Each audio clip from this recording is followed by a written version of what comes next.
Hello everyone, this is Anitha Sakthi. இது வேடிக்கையான குடும்பம் எபிசோட் நம்பர் 16. வாங்க இன்னைக்கான எபிசோட்குள்ளே போயிடலாம். நம்மளோட குண்டோட அம்மாவை பாட்டி வெளுத்து வாங்கிட்டு இருப்பாங்க. உனக்கு அறிவே இல்லையா, ஏன் இந்த மாதிரி நடந்துக்கிட்ட அப்படின்னு சொல்லி கேட்பாங்க. நான் வேணும்னு நடந்துக்கலன்னா என்ன அர்த்தம்? நான் நான் அந்த ஒயினை குடிச்சதுக்கு அப்புறம் தான் அப்படி ஆனேன். ஐயோ, ஒரு வேளை தங்கச்சிக்கு அவன் மேலே கல்யாண ஆசை வந்துருச்சோ என்னவோ அப்படின்னு சொல்லி சித்தியும் போகிற போக்கில் போட்டு விட, உனக்கு அப்படி கல்யாண ஆசை வந்துச்சுன்னா என்கிட்ட சொல்லி தொலைக்க வேண்டியதானே, அவன் வயசு என்ன உன் வயசு என்ன அப்படின்னு சொல்லி பாட்டி திட்ட. நான் வேணும்னு பண்ணல, என்னை அசிங்கப்படுத்தாதீங்க, நான் எனக்கு பண்ணணும்னு நினைக்கல. வேற ஜிக்ஸியோட அம்மா தான் அக்காவுக்கும் அவனுக்கும் கல்யாணம் பண்ணி வைக்கலாம்னு சொன்னாங்க. ஜிக்ஸியோட அம்மாவை போய் கூட்டிட்டு வா அப்படின்னு சொல்லி பனிப்பெண் கிட்ட சொல்லி அனுப்புவாங்க. ஐயோ, போட்டு கொடுத்துட்டோமே. இங்கே போய் தட்டி பார்த்தா அவங்க அந்த ரூமில் இருக்க மாட்டாங்க. ஒரே ஒரு லெட்டர் மட்டும் எழுதி வச்சுருப்பாங்க. லெட்டர் எழுதி வச்சுட்டு அவங்க இந்த இடத்த விட்டியே எஸ்கேப் ஆகிருப்பாங்க. பாட்டிக்கிட்ட எடுத்துகிட்டு வந்து அவங்க ரூமில் இல்லை, லெட்டர் மட்டும் தான் இருந்துச்சு அப்படின்னு சொல்லி கொடுப்பாங்க. லெட்டர் மட்டுமா சொல்லாமல் எங்கே போயிட்டுருப்பாங்க?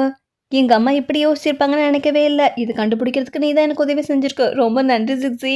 பரவாயில்ல இருக்கட்டும் அப்படின்னு சொல்லி கடையை ஓப்பன் பண்ணால் அந்த இடத்துல 2 பேருமே மயக்கம் போட்டு கிடப்பாங்க. கூடவே ஒரு திருட அந்த பெயிண்டிங் எடுத்துகிட்டு போகிறதுக்காக வந்திருப்பான். என்னடா பண்ணுற அப்படின்னு சொல்லி கேட்கறதுக்குள்ளேயே அவன் தப்பிச்சு ஓடுவான். தொடர்ந்து அந்த வில்லனை நம்மளோட ஹீரோயினி ஃபாலோ பண்ணுவாங்க. கூடவே ஹீரோ ஒரு கம்பை எடுத்துட்டு நீ நவரு ஜிக்ஸி, நான் பார்த்துக்கிறேன் அப்படின்னு சொல்லி விரட்டி வந்தா ஒரு மூங்கில் தோப்புக்குள்ளே வந்துருவாங்க. அங்கே அந்த பெயிண்டிங்கை அவன் எரிச்சு போட்டு எஸ்கேப் ஆயிட்டான்னு பார்த்தா எஸ்கேப் ஆயிருக்க மாட்டான். உடனே நம்ம ஹீரோயினி தாக்க வர ஹீரோயினி முடிஞ்ச அளவுக்கு முயற்சி பண்ணிட்டு இருப்பாங்க. அவங்களும் அடுத்தடுத்து அடிவாங்க. அந்த இடத்துக்கு நம்மளோட ஹீரோ வந்துருவாரு. நான் பார்த்துக்கிறேன், நீ நகரு அப்படின்னு சொல்லி சண்டை போட்டுட்டு இருப்பாரு. ஹீரோவுமே ஒரு அளவுக்கு மேலே தான் தாக்கு பிடிப்பாரு. அதுக்கு மேலே அவருமே உதவாங்கிற ஸ்டேஜ் வந்துடும். என்ன பண்ணுறதுன்னு தெரியாமல் முடிச்சுட்டு இருக்கும்போது நம்ம ஹீரோயினி பின்னாடி இருந்து ஒரு எத்து விட அவன் அங்கேருந்து தப்பிச்சே ஓடி போயிடுவான். ஜிக்ஸி, நீ என்னை காப்பாத்திட்டியா? ஐயோ, முதல்லவா பெயிண்டிங் எரிஞ்சிட்டு இருக்கு, முதல்ல அமை அப்படின்னு சொல்லி அமைச்சு பார்த்தா முக்காவாசி எரிஞ்சு போயிருக்கும்.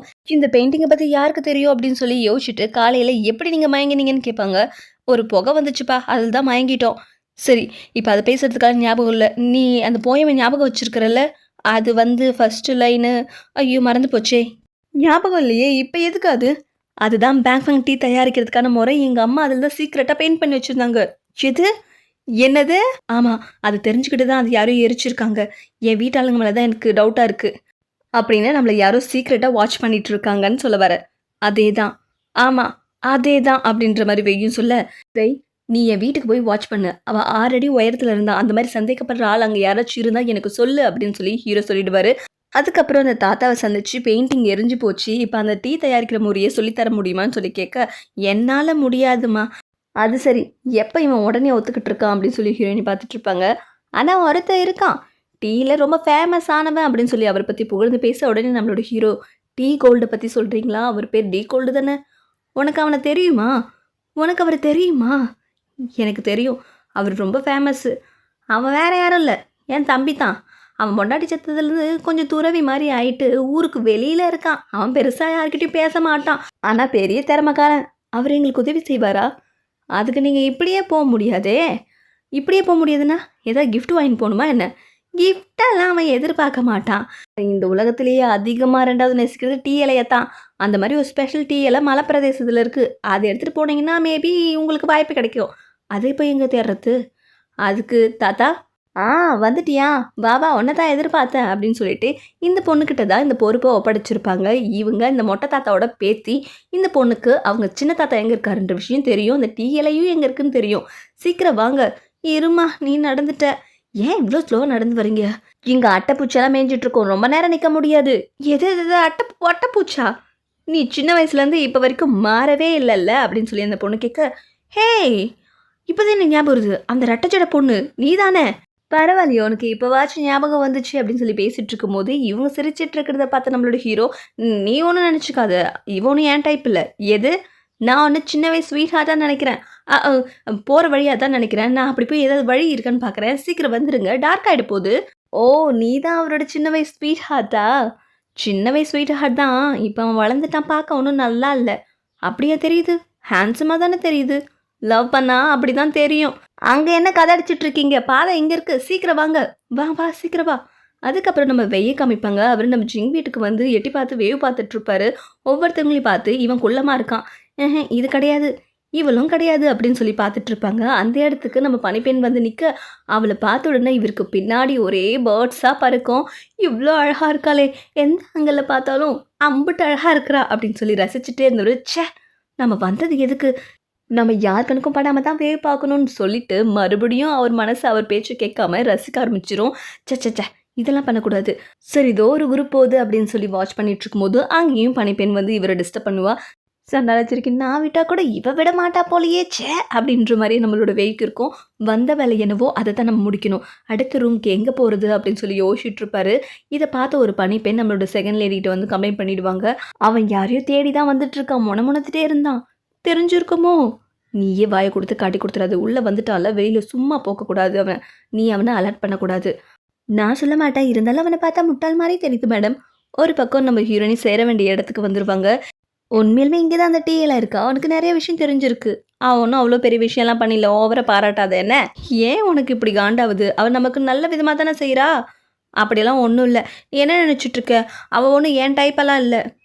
பார்த்தாலே தெரியுது. ஏய் நான் டீயோட மரத்தை கண்டுபிடிச்சிட்டேன், இங்கே வாங்க. இதோ வரேன்.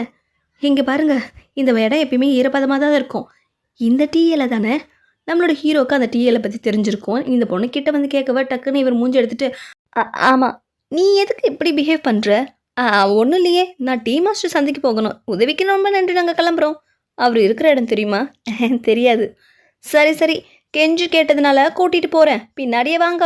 எது? விளையாட்டு பொண்ணு, நான் எப்படி அவளை கெஞ்சு கேட்டேன்? ஏன் இவ்வளோ கோவப்படுற? அவளுக்கு தான் எல்லா டீட்டெயிலும் தெரியும். அப்படின்னா அவள் சொல்கிற மாதிரி நான் கெஞ்சு கேட்குறேன்னு சொல்ல வரியா? அதுக்கப்புறம் சித்தியை வேவு பார்க்கலான்னு நம்மளோட வெய் வந்திருப்பாரு. ஐயோ பார்த்துருப்பாங்களோ. பனிப்பெண்கள் குண்டோட அம்மாவும் வேவு பார்த்துருப்பாங்க. அவங்க யார்கிட்டயோ பேசிகிட்டு இருக்காங்க மேடம்ன்ற தகவலை சொல்லிடுவாங்க. அதுக்கப்புறம் கேட்டுட்டு இவங்க போகிறத பார்த்து வெய் ஒளிஞ்சுப்பார். அடுத்து நம்ம மீட் பண்ண வேண்டியது அந்த தங்கச்சி தான் அப்படி சொல்லி முடிவு பண்ணிடுவார். ஒரு பக்கம் வண்டியில் நம்ம ஹீரோ இடம் மாற்றி உட்கார, எனக்கு அந்த இடம் கம்ஃபர்ட் இல்லை, நான் இங்கேயே உட்காந்துக்கிறேன். ஏன்னா இந்த பொண்ணை அவர் அவாய்ட் பண்ணிகிட்டே இருப்பார். காரணம் அந்த பொண்ணு தங்கிட்ட அட்வான்டேஜ் எடுத்துக்கூடாதுன்னு இவருக்கே நினப்பு. அந்த பொண்ணு கான் சொல்லி கூப்பிட, என்னோட பேர் ஜிங்கான், நீ அப்படி கூப்பிட்டா போதும், ஜிங்கான். சரி ஓகே ஜிங்கான், சின்ன வயசில் நடந்த ஒரு ஞாபகம் இருக்கா? இல்லை எனக்கு லைட்டாக தூக்கம் வருது, ப்ளீஸ் இந்த கதையை அப்புறம் பேசலாமே. சரி அப்படின்னா நீ கேளு. இவன் சின்ன வயசில் ஒரு கேட் கூட விளையாடும் போது அது கூட பயந்து, டிரைவர் இன்னும் எவ்வளோ நேரம் இருக்கு? அவனை விடு, அவன் என் மேலே இப்படி காலை போட்டு, ஐயோ எனக்கு இங்கே கம்ஃபர்டபுளாக இல்லை, கொஞ்சம் நவறீங்களா? ஷோ கொஞ்சம் சத்தம் போடாமல் இருக்கீங்களா ப்ளீஸ்? ஷோ அஷ் அப்படின்னு சொல்லி காற்றுல பேசிகிட்டு இருப்பாங்க. அதுவும் நம்மளோட ஹீரோயினுக்கு புரியும், இவங்களை பேச விடாமல் தடுக்க முடியாது போலி அப்படின்னு சொல்லி ஹீரோ நினச்சிட்ருப்பாரு. அதுக்கப்புறம் வெய் குண்டம்மா வேவு பார்க்க, இன்னும் காசு தேவையா? எல்லாமே உங்கள் பிரதரோட ப்ரொமோஷனுக்கு தான் மேடம். அவர் ஆஃபீஸ் ரைட்டர் பேருமா உங்களுக்கு தானே, அதுக்காக அவனுக்கு கேட்கும் போதெல்லாம் பணத்தை கொடுக்க சொல்கிறீங்களா? இது வரைக்கும் கொடுத்தே நான் அழிஞ்சு போனதான் மிச்சம். ப்ளீஸ் மேடம் நீங்கள் இப்படி சொல்லக்கூடாது. என் பெற்றவங்களுக்காகவும் என் பிரதருக்காகவும் தான் இந்த குடும்பத்தில் இருக்கேன் போல். எவ்வளோ வேணும் சொல்லுங்கள். 1000 கொடுத்தா போதும் மேடம். $1000? என்ன பேசுகிறீங்க? ப்ளீஸ் மேடம், வேறு வழியே இல்லை. ஷோ சரி நான் ஏற்பாடு பண்ணுறேன். சரிங்க மேடம் நான் கிளம்புறேன். ஓ இப்படி ஒரு ப்ராப்ளத்தில் இந்த லேடி இருக்கா, இது நமக்கு தெரியாமல் போச்சே. சரி அடுத்தது யாருன்னு நம்ம பார்ப்போம். இது குண்டோட அம்மாவோட பணிப்பெண் கேட்டுட்டு, இவன் இங்கே என்ன பண்ணுறான், இது மேடத்திட்ட சொல்லியே ஆகணுமே அப்படின்னு சொல்லிட்டு அந்த மேடத்திட்ட கம்ப்ளைண்ட் பண்ணுறதுக்கு போயிடுவான். இந்த பக்கம் பொண்ணும், அவன் மறுபடியும் வந்து உன்கிட்ட பணம் கேட்டானா, உன் தம்பிக்கு வேறு வேலையே இல்லை. அப்படியெல்லாம் இல்லையே, யாரும் வரலையே, பொய் சொல்லாத, நீ கொடுத்ததே அழிய போகிற. ஏன் பாட்டி கேட்க மாட்டாங்களா, தாத்தா கேட்க மாட்டாங்களா, நீ எதுக்கு கொடுத்துட்ருக்கணும்? கொஞ்சம் பெரியவங்களுக்கு மரியாதை கொடுத்து பேசுடி. ஆமாம் என்ன மரியாதை கொடுத்து பேச, ஃபேமிலிக்கு உதவி பண்ணணும்னு ஃப்ளாஸையே தூக்கிட்டு வந்துடுவேன். மேடம் சொல்லு. என்கிட்ட சொன்னா என்ன? எது எங்கள் அக்கா கறி என் மேலே பழி போட பார்க்குறாளா? என்ன பழி போட? எதுக்கடி கத்துற? நானே இவ்வளோ கூலாக இருக்கேன். இல்லைம்மா உன்னை பற்றி நான் கவலைப்படுறாதான். ரொம்ப கவலைப்பட்டுட்டாலும் உன்னை ஒருவேளை நம்மளோட சீக்ரெட் அவங்களுக்கு தெரிஞ்சு போச்சோ? சீக்ரெட்டா? என்னடி பேசுகிற? சாரி தெரியத்தனமாக சொல்லிட்டேன். அப்படின்னா உன்னை ஏதோ ஒரு வலையில் சிக்க வைக்க பார்க்குறாங்க அதானே? என்ன அவள் சிக்க வச்சிருவாளா? அதுக்கு தான் ட்ரை பண்ணிகிட்ருக்காங்களே. இந்த பக்கம் அந்த டீ மாஸ்டரோட வீட்டை கண்டுபிடிச்சி வந்துடுவாங்க. சரி எதுக்கு வெளியில் நிற்கிறோம், வா உள்ளே போகலாம். இல்லை எனக்கு கொஞ்சம் வயிறு கலக்கிற மாதிரி இருக்குது, முதல்ல நீங்கள் போய் பாருங்கள், என் தாத்தா கொடுத்த லெட்ரு இதை கொடுங்க, அவருக்கு தெரியும், நான் இப்போ வந்துடுறேன் அப்படின்னு சொல்லிட்டு போயிடுவான். சரிவா நம்ம போய் பார்ப்போம் அப்படின்னு சொல்லிட்டு உள்ளே வந்தால் ஒரே ஒரு ஆள் மட்டும் டீ இலையை காய வச்சுட்ருப்பாரு. ஹாய், இங்கே யாராச்சும் உங்களுக்கு யார் வேணும்? கொஞ்சம் நீங்கள் டீ மாஸ்டர் கூப்பிட்றீங்களா? டீ கோல்டுன்றவங்கள. ஏன்? அவர்கிட்ட இந்த லெட்டரை கொடுக்கணும். லெட்ரா? அது அவர் பிரிக்க போவார். இல்லை இது டீ கோல்டு மாஸ்டருக்கு. அது நான் தான். ஓ அது இவர் தானாப்பா, எதிர்பார்க்கவே இல்லை. கண்டுபிடிச்சிட்டோம் ஒரு வழியா அப்படின்னு சொல்லி சந்தோஷப்பட்டுட்டு இருக்கும்போது அவர் பிரதர் எழுதுனதை பார்த்து இது அனந்தா எழுதியிருக்கான் போல அப்படின்னு சொல்லி மடித்து வச்சுப்பாரு. மடித்து வச்சுட்டு திரும்ப நம்மளோட ஹீரோயினி பார்க்கும்போது நீங்கள் யார், உங்களுக்கு என்ன வேணும்னு சொல்லி திரும்பவும் கேட்பாரு. என்ன ஐயோ நட்டுக்கண்டு மாதிரி பேசுகிறான். நாங்கள் தான் உங்கள் பிரதர் அமிச்ச ஆள். பிரதரா? அந்த லெட்ரு கூட உங்ககிட்ட தான் இருக்குது. ஆமாம். சரி சரி உள்ளே வாங்க பேசுவோம் அப்படின்னு சொல்லி கூட்டிகிட்டு போவாங்க. இந்த லெட்ரு என்கிட்டே இருக்கும், நீங்கள் திரும்ப எப்போ கேட்பீங்கன்னே தெரியாது. வா. எனக்கு கொஞ்சம் பேட் மெமரி, அதான். என்னோடய பேர் ஜின்கான்னு நியூட்டின்லேருந்து வரேன் அப்படின்னு சொல்லி அவரோட இன்ட்ரடக்ஷன் கொடுத்துட்ருப்பாரு. சாரிப்பா, என்னோடய ஒய்ஃப் இறந்ததுலேருந்து எனக்கு கொஞ்சம் மெமரி லாஸ் ஆன மாதிரி ஆயிடுச்சு. அவள் இல்லாத உலகத்தில் எதுக்கு இருக்கணும்னு சொல்லிட்டு ஊருக்கு ஒதுக்குப்புறமா வந்துட்டேன். ஏதாவது சொல்லியா அவருமான்னு பேசிகிட்ருக்காரு. என்னை யாருமே பார்க்க வர மாட்டாங்க, நீங்கள் வந்ததுக்கு ரொம்ப நன்றி. ஏதாவது சொல்லு. டீ டம்ளர் ரொம்ப நல்லா இருக்குது, வித்தியாசமாக இருக்குது, ரொம்ப முக்கியம். பேசிகிட்டே தான் எப்படி? டீயை டேஸ்ட் பண்ணி சொல்லுங்கள். மறந்துட்டோம். டேஸ்ட் பண்ணிவிடுமா? பண்ணலாமே அப்படின்னு சொல்லி டேஸ்ட் பண்ணி பார்த்துட்டு அந்த டீயோட டேஸ்ட் அபாரமாக இருக்கும். இலைகளின் சவுண்டை வச்சு டீயோட தன்மையை கண்டுபிடிச்சிடலான்னு சொன்ன உடனே மாஸ்டர் நீங்கள் எனக்கு சொல்லித்தரணும். ஆமாம், எங்களுக்கு நீங்கள் டீச் பண்ணணும் பேன்ஃபேங் டீயை. இப்படி கேட்டால் நான் உங்களை எப்படி ரிஜெக்ட் பண்ண முடியும்? சரி இதோ வந்துடுறேன் அப்படின்னு சொல்லிட்டு அவர் எழுந்திரிச்சு போவார். கண்டிப்பாக அவர் ஒத்துப்பாருன்னு நினைக்கிறேன். நம்ம ஜெயிச்சிரும் அப்படின்னு சொல்லி சந்தோஷப்பட்டுட்ருப்பாங்க. அவர் திரும்ப வந்தவர் இவங்க 2 பேரையும் பார்த்துட்டு பயந்து போய் யார் நீங்கள், என் வீட்டுக்குள்ளே என்ன பண்ணுறீங்க அப்படின்னு சொல்லி கேட்க, ஐயோ திரும்ப மறந்துட்டார் போல். அந்த லெட்ரு உங்கள் பிரதர், அங்கே நில்லுங்க அப்படின்னு சொல்லி அவர் பயந்து பேசிகிட்டு இருக்கும்போது ஜிக்ஸி, நீ என்னோடய ஒய்ஃப் திரும்ப வந்துட்டியா? சாரி, என்னோட பேர் ஆன் வாங்பிங், ஆனோட பேத்தி. சாரி, என் ஒய்ஃப் மாதிரியே இருந்தது பார்க்குறதுக்கு, அதான் அப்படி சொல்லிட்டேன். பரவாயில்ல இருக்கட்டும். சரி இவங்க யார், என் வீட்டுக்குள்ளே என்ன பண்ணுறாங்க? முதல்ல வெளியில் போங்க. இல்லை நான் இவங்க யாருன்னு எக்ஸ்பிளைன் பண்ணுறேன். பேசிகிட்ருப்பாளா? அவர் ஒரு வழியாக அவங்களுக்கு கற்றுத்தரேன்னு ஒத்துக்கிட்டாரு. Thank you so much. ஹை. அப்போ நம்மளோட ஹீரோ ஐஃபை பண்ண மாட்டார். ஏன் தான் இவன் இப்படி இருக்கானோ, இவன் சப்புன்னு அறையலாம் போல் இருக்குது. என்னாச்சு? ஐஃபை சொன்னால் நீ சொல்லலை. ஐஃபையா? நம்மளோட வெய்யூர் படத்தை வரைஞ்சிட்ருப்பாரு. பாட்டி, சின்னம்மா, பெரியம்மா அப்படின்னு சொல்லிட்டு டவுட் பாரு உங்கள் லிஸ்ட் எழுதிட்டு இருக்கும்போது பனிப்பெண் இவரை பார்த்துட்டு, உனக்கு ஒரு விஷயம் தெரியுமாடி, அந்த பெயிண்டிங் எரிஞ்சு போச்சுன்னு சொன்னாங்களே, அன்னைக்கு பெரியம்மாவோட மருமகன் எதையும் போட்டு எரிச்சிட்ருக்குதுன்னு நான் பார்த்தேன். அந்த விஷயம் நமக்கு எதுக்குடி, செவத்து கூட காது இருக்கும், வா போயிடலாம். உடனே நம்ம வெய்க்கு அஜி பக்கம் கண் திரும்பிடும். அவர் இருக்க ஹோட்டலுக்கு போயிருப்பார். இவர் வெயிட்டர் நினச்சி ஒருத்தன் பேசிட்டு போயிருப்பான். ஏன்னா வெயிட்டர் கெட்டப்பில் தான் இவர் இருப்பார். அங்கே என்ன நடக்குதுன்னு ஒட்டு கேட்டுட்ருப்பாரு. அஜி அந்த ஹோட்டலில் ஃப்ரெண்ட்ஸ் கூட பேசிகிட்டு இருப்பாரு. அவள் ஒரு ஆஃப்டர் விமனாக இருந்துக்கிட்டு ஓவராக பண்ணுறாடா அப்படின்னு சொல்லி ஃப்ரெண்ட்ஸ் கிட்ட பேசிகிட்ருப்பாரு தன்னோட காதலியை பற்றி. அந்த நேரம் பார்த்து காதலி வந்து, இங்கே என்னடா பண்ணிகிட்ருக்க, என்கிட்ட என்ன சொல்லிட்டு வந்த அப்படின்னு சொல்லி கேட்க, நீ எதுக்கு இங்கே வந்த, நான் வரக்கூடாதா, நான் உங்ககிட்ட கொஞ்சம் பேசணும். என்ன பேசணும், நான் ஃப்ரெண்ட்ஸ் கூட இருக்கிறது தெரியலையா, வா அப்படின்னு சொல்லி கூப்பிட்டு அவர் கையை உதறி விட்டுருவார்.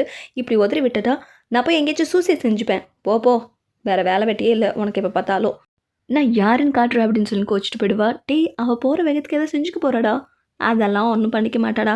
இல்லை நான் போய் பார்த்துட்டு வந்துடுறேன் அப்படின்னு சொல்லிட்டு அந்த பொண்ணை கீழே சந்திச்சு, உன் மேலே நான் ஆசையாக இருக்கேன்னு அவர் சொல்ல, அப்படின்னா நான் அவனை இன்றைக்கே பிரேக்கப் பண்ணிடுவேன், அப்புறம் நம்ம சேர்ந்துக்கலாம். எது இவங்களுக்குள்ள ஒரு ட்ராக் போதா, ஆத்தாடி அது தெரியாமல் தான் உள்ளே கலாச்சிட்ருக்கானா லூசு பையன். உடனே இவர் திரும்ப வந்துடுவார். நல்ல வேலை அவளை நான் சமாதானப்படுத்திட்டேன், போதும் ஆச்சுப்பா. நீ எதுக்கடா போனேன், சரி சரக்கெடு. ஆச்சுச்சோ இது தீர்ந்துடுச்சு. வெயிட்டர், இல்லை நான் போய் கொண்டு வரேன், நீங்கள் இங்கே இருங்க. வேணாண்டா, இருடா நான் போகிறேன். ஐயோ அவன் மேலே எனக்கு பெருசு லவ்வெல்லாம் இல்லைடா, ஆனால் அவளுக்கு ஒரு பாடம் கற்றுக் கொடுக்கணும் தான் இதெல்லாம் பண்ணுறேன். நீ ஸ்மார்ட்டுன்னு எனக்கு தெரியாதா? இந்த பக்கம் வந்தவனும் அந்த பொண்ணுக்கிட்ட கடலை போட்டுட்ருப்பான். அடப்பாவீங்களா, உன்னை விட்டுக்கே துரோகம் பண்ணுறானுங்களே, இது தெரியாத பெரிய புடுங்கி மாதிரி அவன் உட்காந்துட்ருக்கான் அப்படின்னு சொல்லிட்டு வெய் நினச்சிட்ருப்பாரு. கோச்சுக்கு அதை செல்லன்னு சொல்லி அவர் முத்தம் கொடுக்க, ஐயோ கன்றாவி இதெல்லாம் பார்க்க வேண்டியது இருக்குது. வேவ் பார்க்க வந்த இடத்துல போயிட்டான். எவ்வளோ நேரம் அவன் கொண்டு வரதுக்கு, வந்துட்டேன்டா, கொஞ்சம் லேட் ஆகிடுச்சுடா. செக், இந்த பொழப்பு பொழைக்கிறதுக்கு கடையில் உட்காந்து ஓட்டிகிட்ருக்கலாம், என்ன பொழப்பு இது அப்படின்னு சொல்லிட்டு நம்மளோட வெய் கிளம்பிடுவார். அதோட இந்த எபிசோட் முடியுது. Next episode